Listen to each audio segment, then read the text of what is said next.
Today's video is a little dry because it's all about paper. In my supply list at paint333.com, you'll find a quick crash course about paper as well. There are 7 qualities of watercolor paper. Let's dive in. Number 1, composition. Watercolor paper is usually cotton, cellulose, or a blend of those two things, with the best watercolor paper typically being 100% cotton. Number 2 is weight, and that just means how thick your watercolor paper is. The most common weights are 140 pound and 300 pound, but you can find watercolor paper in 90 pound all the way up to 400 pound. If you like to trace your art using the window method or a light box, you'll want to take that into consideration when choosing 140 pound or 300 pound paper. You can still see through 300 pound paper, but it's a little bit harder. If you trace using carbon copy paper, then you don't have to think about the thickness, and you can use any other kind of type like panels or blocks. Sizing. Sizing is a substrate added to the paper either internally or externally or both to help slow the absorption of water into the paper and make the fibers more robust. We're going to want to look for internally and externally sized paper. Most sizing is typically made of gelatin, but I believe there are some vegan options out there. 4, color. Typically watercolor paper comes in bright white or extra white or super white, or natural, which means it's not optically whitened. It's typically the natural color of the fibers. Number 5, types. Watercolor paper can come in sheets, pads, rolls, blocks, sketchbooks, and mounted to panels. Rolls of paper are just that, really big rolls of paper that will allow you to create a custom size to paint on. I've used rolls for really, really big paintings. Sheets are just that, sheets of paper in certain sizes, ready to go for painting. Sketchbooks and pads are sheets of paper that are bound into a book format that you can either tear out or leave in to create kind of a book of watercolors. You can get sheets that are also mounted to panels. Raymar offers sheets of Fabriano paper mounted to aluminum panels. Blocks are typically a stack of sheets that are glued on all 4 sides. A block is great for artists who don't want to stretch their paper and don't need to see through their paper for tracing. The same with panels. You can't see through them for tracing. You'll have to use carbon paper for tracing on panels or really thick like 400 pound paper or on blocks. A lot of people really like blocks because you don't have to stretch them. Now, what do I mean by stretching? A lot of artists will stretch their watercolor paper before they paint on it so that it dries perfectly flat. We're putting water on paper, and when that happens, papers ripple or warp, and then they can dry rippled or warped. To avoid that, you actually have a couple options, and one of them is stretching. I'm not going to go over how to stretch. There are a lot of YouTube tutorials about how to stretch your paper. It's basically soaking it and then taping it down so that when it dries stretched because it can't move. So if you're interested in stretching, I would encourage you to look up how to do that. I don't like stretching. It's an extra step and I just want to get to painting. So I avoid stretching either by painting on 300 pound paper or by mounting it to a panel when it's finished, therefore flattening it completely. I've also in the past created perfectly flat paintings by actually flattening the paintings after they were done being painted, where I would wet the entire backside of the painting, then put it onto a piece of gator board, put a top sheet over it, and then weigh it down for a few days. And that would flatten my painting. But again, it's an extra step that I can avoid simply by painting on 300 pound paper and by mounting to panels, which I really love to do. I mount to gator board and I mount to wood panels. I also have a YouTube video talking about how I do that, but that won't be part of this 30-day program.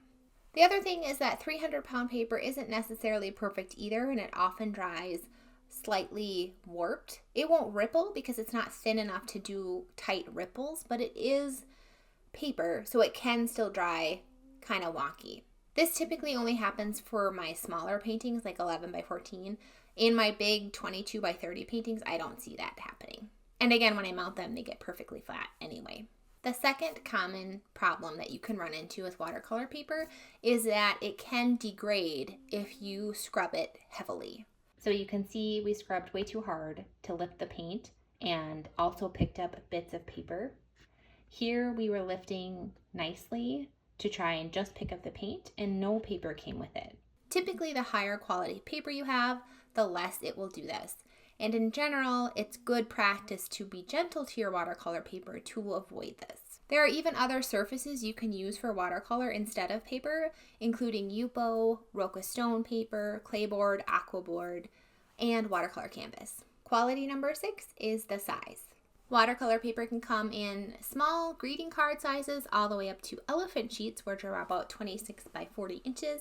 And it can also come in very easy to frame sizes like 8 by 10 and 11 by 14. I like to paint big, and so sometimes when I'm looking to have an easier to frame size that's also big, I'll just trim 2 inches off the short edge of a full-size sheet to turn a 22 by 30 piece of paper into a 22 by 28 piece of paper. Here's a quick video showing you how I do that.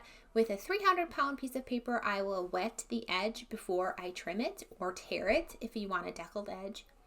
Or you can also cut it with an X-Acto knife if you want a smooth edge.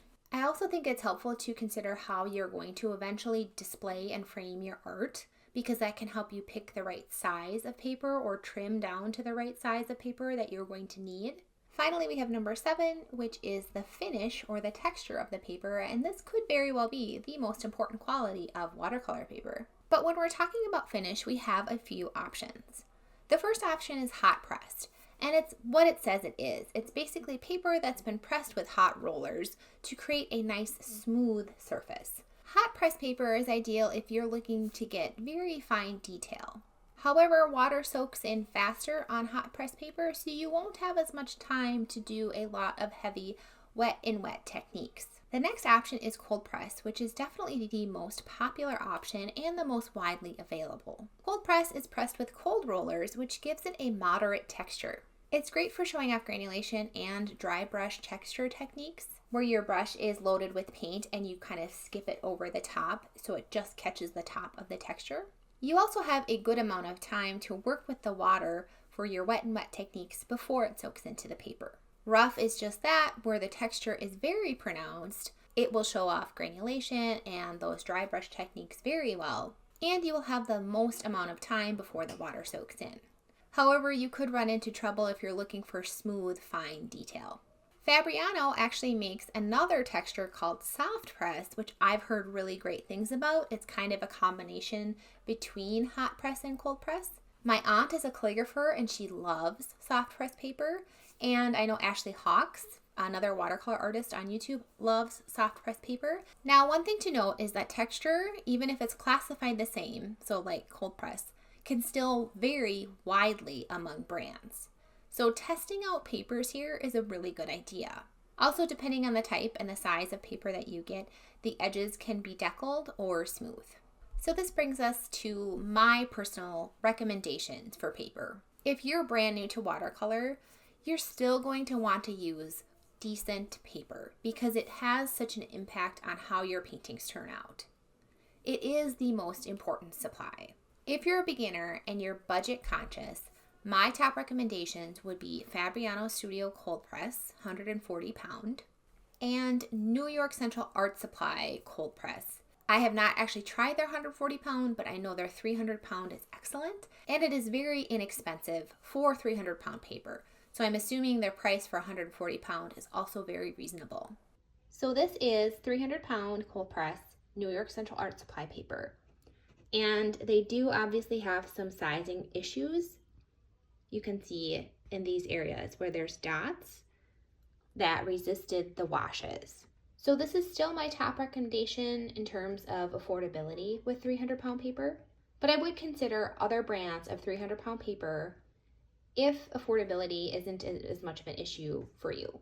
Another inexpensive option that I've seen recommended on YouTube is called Bao Hong Academy, and it looked like it performed really well. So that would be another option I would look into trying for beginners.